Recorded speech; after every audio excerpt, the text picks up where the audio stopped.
Hi hello ನಮಸ್ತೆ ಎಲ್ಲರೂ ಹೇಗಿದ್ದೀರಾ? ವೆಲ್ಕಮ್ ಟು ನಂದಿಗೌಡ ಕನ್ನಡ ಯೂಟ್ಯೂಬ್ ಚಾನಲ್ಗೆ. ನಾನಿವತ್ತು ಬೆಳಗ್ಗೆನೇ ನನ್ನ ರೂಟೀನ್ನ ಶೇರ್ ಮಾಡ್ಕೊಳ್ತಾ ಇದ್ದೀನಿ. ಬೆಳಗ್ಗೆನೇ ಫ್ರೆಶ್ ಅಪ್ ಆಗಿದ ತಕ್ಷಣ ಬಂದು ಕಾಫಿಗೆ ರೆಡಿ ಮಾಡ್ಕೊಳ್ತಿದ್ದೀನಿ. ಬೆಳಗ್ಗೆನೇ ತುಂಬ ಸಿಕ್ಕಾಪಟ್ಟೆ ಚಳಿ. ಕಾಫಿ ಕುಡ್ದಿದ್ದಾಗ್ತಿದ್ದಂಗೆ ಡೈರೆಕ್ಟಾಗಿ ಅಡುಗೆ ಮಾಡ್ಕೊಂಬಿಡೋಣ ಅಂಥೇಳಿ ನಾನಿವತ್ತು ಟಿಫನ್ಗೆ ಶಾವಿಗೆ ಉಪ್ಪಿಟ್ಟು ಮಾಡಿದ್ದೆ. ಇದಾದಮೇಲೆ ಮಧ್ಯಾಹ್ನ ಅಡುಗೆಗೆ ರೆಡಿ ಮಾಡ್ಕೊಳ್ತಾ ಇದ್ದೀನಿ. ಇವತ್ತಿನ ಸ್ಪೆಷಲ್ ಬಂದುಬಿಟ್ಟು ಅವರೇ ಬೇಳೆ ತರಕಾರಿ ಸಾಂಬಾರು. ಇದರಲ್ಲಿ ನಾನು ತುಂಬ ಸಣ್ಣ ಲೋಟ ಮೀಡಿಯಮ್ಗಿಂತ ಸ್ವಲ್ಪ ಚಿಕ್ಕದ್ರಲ್ಲಿ 2 ಗ್ಲಾಸ್ ಅವರೇ ಬೇಳೆ ತೊಗೊಂಡಿದ್ದೀನಿ. ಇದನ್ನು ಒಂದು ಸ್ವಲ್ಪ ನೀರು ಹಾಕ್ಬಿಟ್ಟು ಚೆನ್ನಾಗಿ ಒಂದು 2 ಟೈಮ್ಸ್ ವಾಶ್ ಮಾಡಿಕೊಂಡೆ. ವಾಶ್ ಮಾಡ್ತಿದ್ದಂಗೆ ಅದು ಯೆಲ್ಲೋ ಕಲರ್ ನೀರು ಥರ ಬಿಟ್ಕೊಳ್ಳುತ್ತೆ. ಇಸ್ಕಿ ತೊಳಿಬೇಕು ಬೇಳೆನ. ಅದ್ರ ಮೇಲೆ ಡಸ್ಟ್ ಥರ ಏನಾದರೂ ಈಗ ಸಡನ್ನಾಗಿ ಅರ್ಜೆಂಟಲ್ಲಿ ಕ್ಲೀನ್ ಮಾಡೋಕ್ಕೆ ಆಗದೇ ಇರೋವಂಥ ಟೈಮಲ್ಲಿ ಅದು ಫುಲ್ಲು ಎಲ್ಲ ಮೇಲೆ ಬಂದುಬಿಡುತ್ತೆ ನೀಟಾಗಿ. ಅದು ವಾಶ್ ಮಾಡ್ತಿದ್ದಂಗೆ ನೀರು ಯೆಲ್ಲೋ ಕಲರ್ ಬರುತ್ತೆ. ಅದನ್ನು ಫಿಲ್ಟ್ರ್ ಮಾಡಾದಮೇಲೆ ಇದಕ್ಕೆ ಸ್ವಲ್ಪ ಅಡುಗೆ ಅರಿಶಿನ ಮತ್ತು ಅಡುಗೆ ಎಣ್ಣೆನ ಹಾಕ್ಕೊಳ್ತಿದ್ದೀನಿ. ಇದು ಹಾಕ್ಕೊಳ್ಳೋ ರೀಸನ್ಸ್ ಇಷ್ಟೇನೆ, ಟೇಸ್ಟ್ ಚೆನ್ನಾಗಿ ಬರುತ್ತೆ, ಸಾಂಬಾರು ಕಲರ್ ಚೆನ್ನಾಗಿ ಬರುತ್ತೆ, ಆಮೇಲೆ ಬೇಳೆ ಚೆನ್ನಾಗಿ ಬೆಂದ್ಕೊಳ್ಳುತ್ತೆ ಅಂತ.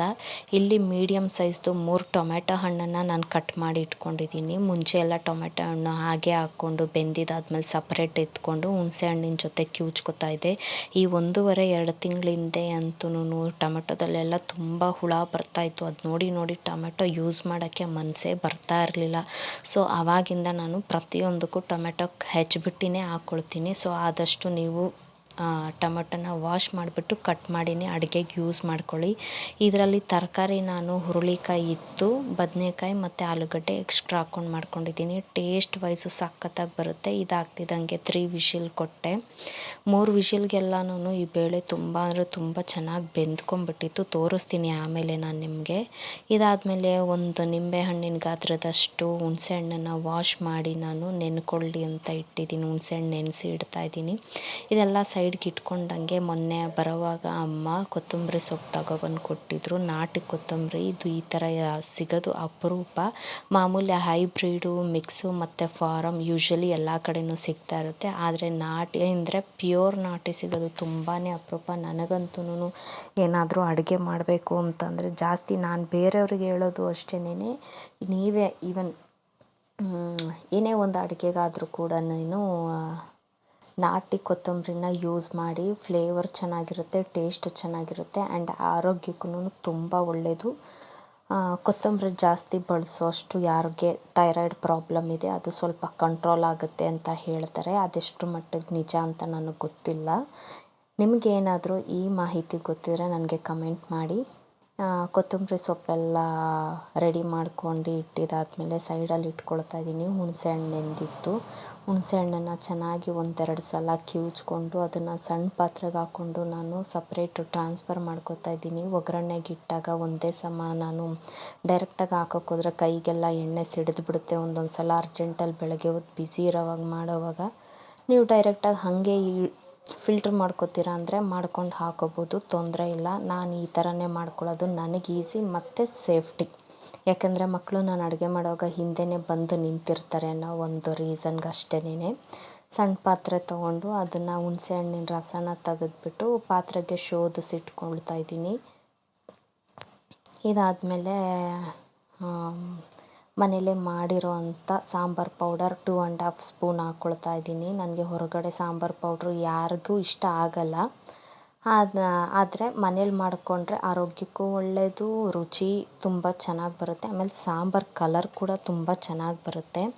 ಇದನ್ನು ಮಿಕ್ಸ್ ಮಾಡಿ ಒಂದು ಸೈಡ್ ಇಟ್ಕೊಳ್ತಾ ಇದ್ದೀನಿ. ಒಗ್ಗರಣೆಗೆ ಏನೇನು ಬೇಕೋ ಅದನ್ನೆಲ್ಲ ಕೈಗೆ ಎಟ್ಕೋ ಥರನೇ ಇಟ್ಕೊಳ್ತಾ ಇದ್ದೀನಿ. ಕ್ಯಾಮ್ರಾ ಸ್ಟ್ಯಾಂಡ್ ಕಾಣ್ತಾ ಇದೆ ವಿಡಿಯೋದಲ್ಲಿ. ಇಲ್ಲಿ ಅಡುಗೆ ಮನೇಲಿ ಸ್ಪೇಸ್ ನನಗೆ ಸ್ವಲ್ಪ ಕಡಿಮೆ ಇರೋದ್ರಿಂದ ಅಲ್ಲೇ ಇಟ್ಕೊಂಡಿದ್ದೀನಿ. ಇನ್ನೂ ಸ್ವಲ್ಪ ದಿನ ಹೋಗಬೇಕು, ಯಾವ ಥರ ಎಲ್ಲ ವೀಡಿಯೋ ಮಾಡಬೇಕು, ಹೇಗೆ ಮಾಡಬೇಕು ಅಂತ ತಿಳ್ಕೊಳ್ಳೋದಕ್ಕೆ. ಏನೇ ತಪ್ಪಿದ್ರೂ ಅದನ್ನು ಸ್ವಲ್ಪ ಅಡ್ಜಸ್ಟ್ ಮಾಡ್ಕೊಳ್ಳಿ. ಇಲ್ಲಿ ಒಗ್ಗರಣೆಗೆ ಎಲ್ಲನೂ ರೆಡಿ ಮಾಡಿ ಇಟ್ಕೊಂಡಿದ್ದೆ. ನೋಡಿ ಬೇಳೆ ಯಾವ ಥರ ಬೆಂದಿದೆ ಅಂತ. ಫುಲ್ಲು ಬೆಣ್ಣೆ ಮುದ್ದೆ ಥರ ಆಗಿಬಿಟ್ಟಿದೆ. ನಾನಂತೂ ಎಕ್ಸ್ಪೆಕ್ಟೇ ಮಾಡಿರಲಿಲ್ಲ 3 ವಿಷಲ್ಗೆ ಈ ರೇಂಜಲ್ಲಿ ಬೆಂದೋಗ್ಬಿಟ್ಟಿದೆ ಬೇಳೆ ಅಂತ.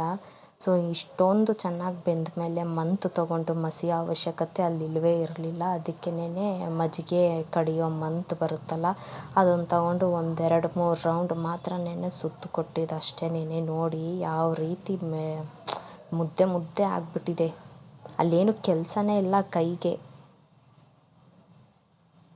ನೋಡಿ ಯಾವ ರೇಂಜಲ್ಲಿ ಬೆಂದೋಗಿದೆ ಅಂಥೇಳಿ ನಾನಂತೂ ಎಕ್ಸ್ಪೆಕ್ಟೇ ಮಾಡಿರಲಿಲ್ಲ.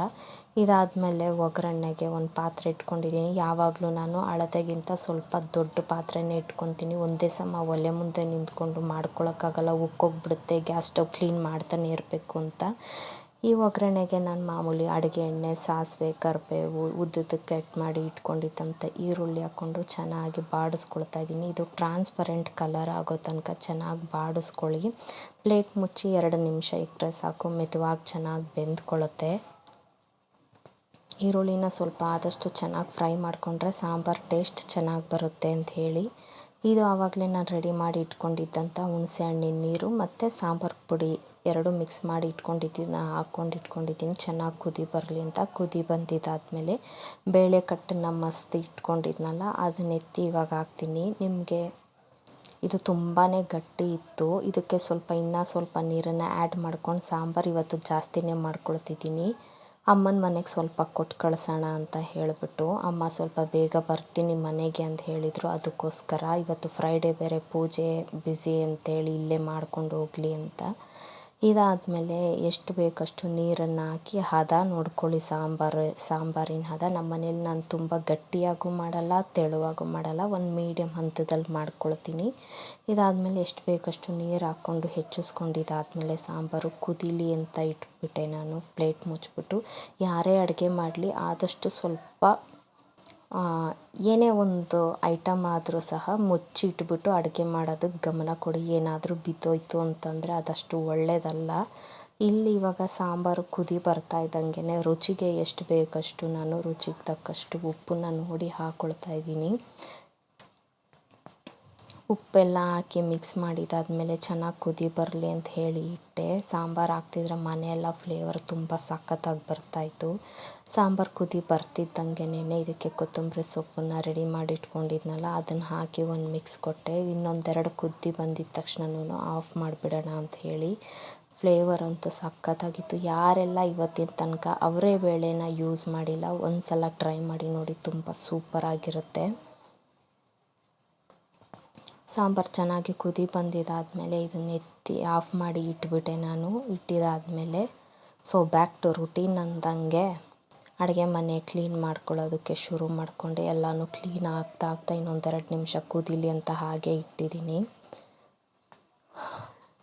ಸಾಂಬಾರೆಲ್ಲ ಕುದ್ದಿದ್ದಾದಮೇಲೆ ಅಡುಗೆ ಮನೇನ ಕಸ ಗುಡಿಸ್ಕೊಳ್ಳೋಕೆ ಶುರು ಮಾಡಿದೆ. ಕಸ ಗುಡಿಸ್ಕೊಳ್ಳೋದು ಅಂತಂದರೆ ನಾನಿಲ್ಲಿ ಪೊರ್ಕೆ ಯೂಸ್ ಮಾಡಲ್ಲ ಯಾವತ್ತೂ.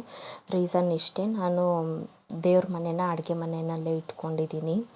ಇಲ್ಲೆಲ್ಲನೂ ಒಲ್ಕಲ್ ಹತ್ರ ಎಲ್ಲನೂ ನೆನ್ನೆ ಗುರುವಾರನೇ ನಾನು ಸಂಜೆ ನೈಟ್ ಕ್ಲೀನ್ ಮಾಡಿ ಇಟ್ಕೊಂಡಿದ್ದೆ. ಫ್ರೈಡೇ ಪೂಜೆ ಇರುತ್ತೆ ಮನೇಲಿ, ಎಲ್ಲ ಕೆಲಸ ಒಬ್ಬಳೇ ಮಾಡ್ಕೋಬೇಕು ಅಂಥೇಳಿ.